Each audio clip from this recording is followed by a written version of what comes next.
माँ मैं बहुत थक गई हूँ, घर संभालते संभालते। यहाँ मेरी थकान किसी को नजर नहीं आती। कुछ दिन आराम करना चाहती हूँ। सोच रही हूँ कुछ दिनों के लिए अपने मायके आ जाऊँ।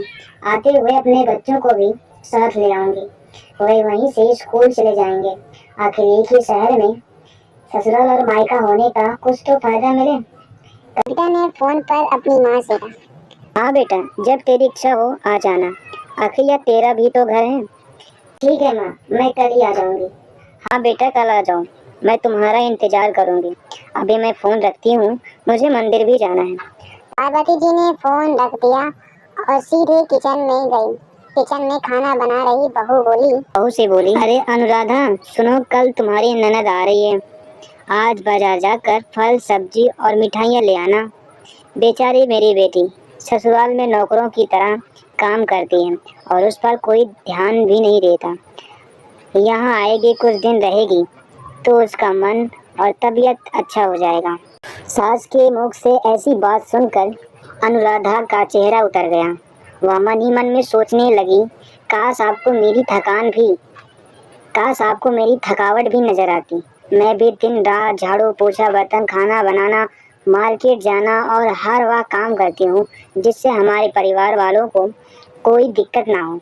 काश आप मुझ पर भी ध्यान दे पाती। आपकी बेटी तो जब मन में आता है तब यहाँ आ जाती है, लेकिन मैं साल में एक ही बार ही अपनी माँ के पास जा पाती हूँ।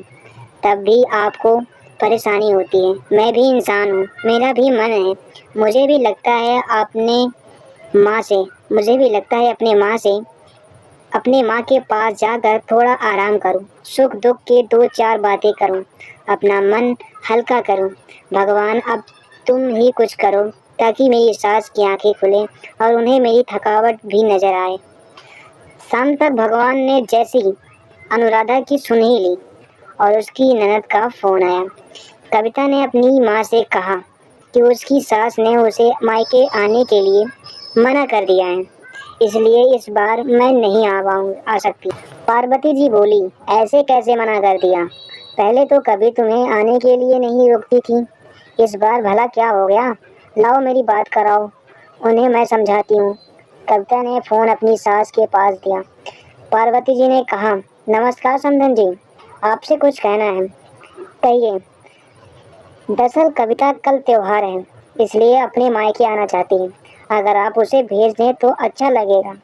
देखिए समधन जी, आपकी बेटी मायके जाकर रहे, इस बात के लिए हमने कभी रोका भी नहीं और इस बात पे हमें कोई परेशानी भी नहीं। कुछ दिन पहले मैं अपने रिश्तेदार की शादी में गई थी। वहाँ आपकी बहू अनुराधा की माता जी से मिलने का मौका मिला। उनसे गपशप करने के दौरान उनकी बातों से पता चला कि अनुराधा को साल में एक ही बार अपने मायके जाने को मिलता है और वह भी बहुत कम समय। मुझे लगता है आपको पहले अनुराधा को उसके मायके भेज देना चाहिए और वह जब मायके होकर आ जाएगी तो मैं कविता को आपके पास भेज दूंगी। एक और जरूरी बात जो मुझे लगता है आपको समझ लेनी चाहिए कि आपको अपनी बहू को बेटी की तरह या बेटी से भी ज़्यादा प्यार देना चाहिए। उसे भी मायके जाने की इच्छा होती होगी।